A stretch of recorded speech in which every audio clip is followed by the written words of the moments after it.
Hello.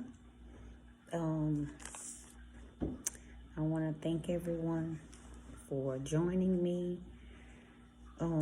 This morning it's actually 3:33 in the morning. July 29th. I'm actually at work, but God put something on my heart at 3 a.m. this morning. Something that I had been thinking about for quite some time, but I wasn't sure if, when, or how I was going to do it. But when the Father speaks, we move. So this is my first video, so bear with me because this is just straight off the Spirit. This was not something that I planned for or even thought about doing at this moment. Like I said, I thought about it a while ago, but never actually put a date, a thought, or a time into it when I was going to do it. But the Father led me, so here I am. So what I want to discuss and talk about this morning is childhood trauma. This is a touchy subject for a lot of people.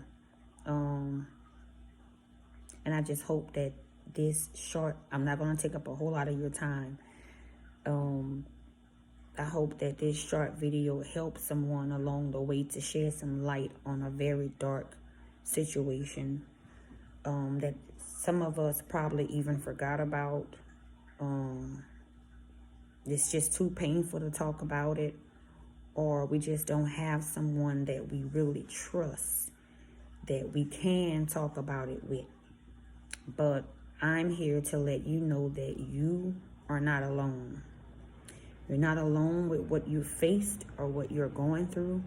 And you're not alone because God is always with us. No matter where we are or what we go through, the Father is always there. So I'm going to just jump right into it. What kind of trauma have you experienced as a child? We're talking about childhood trauma. Rejection, abandonment, rape, molestation, being bullied, isolation, abuse, verbal or physical, or maybe even both. Who do you go to as a child when you are scared and don't trust anyone? That could be really scary. Just think about being a child and being under that kind of pressure, but you don't know who you can actually trust, especially if you've gone through that or witnessed that from a family member or a close friend of the family, and you're scared and afraid to tell someone. Unfortunately, some of us don't have anyone to go to. We keep it bottled up inside, and that childhood trauma turns into adult trauma that comes with anger, bitterness, confusion, lack to give or receive love, hardened hearts, bad attitudes, no sense of direction, trust issues, etc. All those things stem from trauma. The trauma that we've experienced, that we have not learned how to cope with or deal with. Because we're children. As a child, it's hard to identify what's happening to you. So you can't even identify most of the time what's happening around you. So how can you identify and relate to what's happening to you? And sometimes as children, we tend to take on the responsibility of, what did I do wrong? Is it my fault? Or even saying that it's your fault. Not questioning if it's your fault, but actually saying that it's your fault. When you don't get the proper treatment, guidance, or counsel as a child, we are lost as adults. Then we expect others, as we become adults, to deal with or fix us. That's when we seek God first as our counselor. Read and study His Word, meditate on His Word, and live out the words that we read and study. Unfortunately, though, as a child, we can't control the families that we are born into. So it's kind of hard to do those things as a child, because some of us are born into families with atheist parents. Some of us are born into families that are not Christians, that don't believe in Christ. They don't believe in God. They wasn't brought up in the church. They don't know anything about church. Possibly there's not even a Bible in the house. You've heard about a Bible, but you never saw one growing up because your parents didn't believe in God. So unfortunately, it's hard as a child. That's why it's so important as parents to protect our children, talk to our children, make our children comfortable enough to where they can talk to us about any and everything that they feel uncomfortable about. And we don't have to always just wait for our children to come to us to tell us if something is wrong or something happened. It's always a good thing to sit and talk with your kids and ask them questions. Sometimes kids may feel uncomfortable with going directly to you and talking to you, but they feel more comfortable if you go to them and question them and ask them questions. And sometimes with kids, we have to ask direct questions and indirect questions, meaning we're asking the same thing, but just in a different way.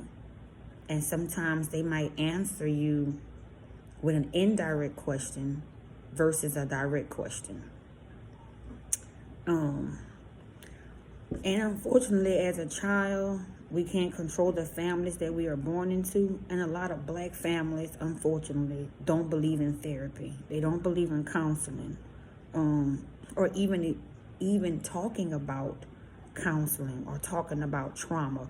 We're usually told if something is wrong, the mom or dad will try to fix it. But what if they don't know how to fix it? What if they're only fixing it the way the way their mom or dad told them how to fix it? But what if that way is wrong? What if that's not the right way to fix it?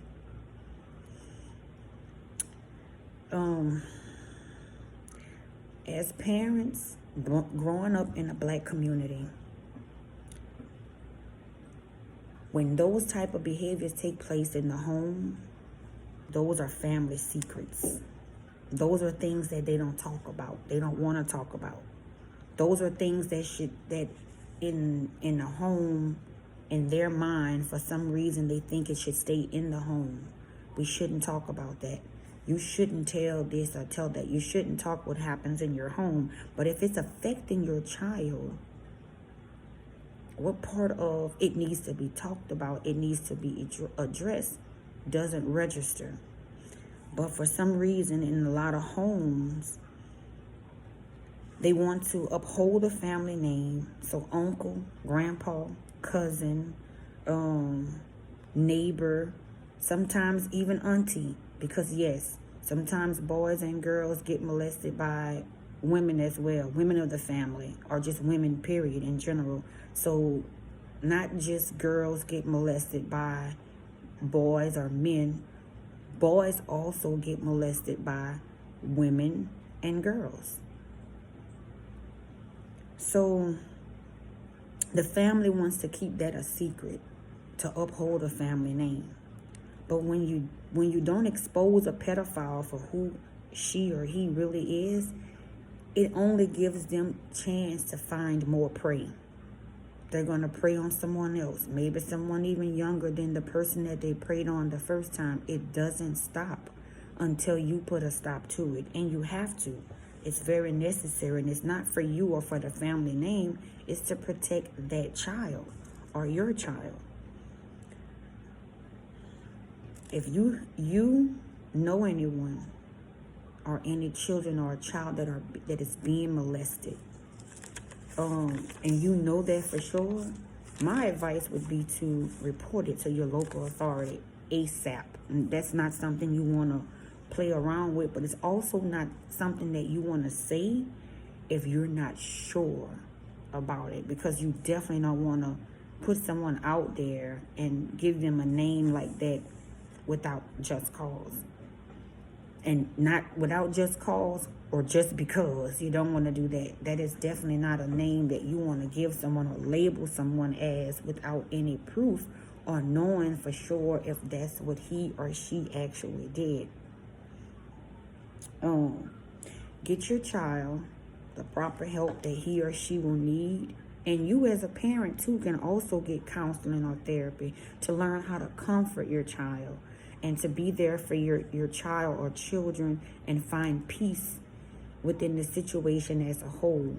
Because as a parent, the act didn't have to happen to you directly, but it affects you indirectly. It also affects other people in your family, other children in the household that may not have been molested, but they need to know, they need to talk about it, that those things do not need to be swept under the rug.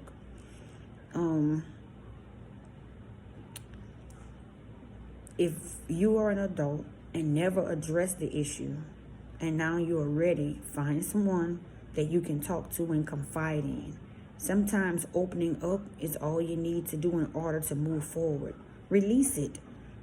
Holding on to that, you can block it, put it in the back of your mind, and 20, 30 years later, you're just not dealing with that as if it just happened. That is something hard to deal with or to even try to face. You would think, okay, it's been 30 years, it's been 20 years, it's been 15 years.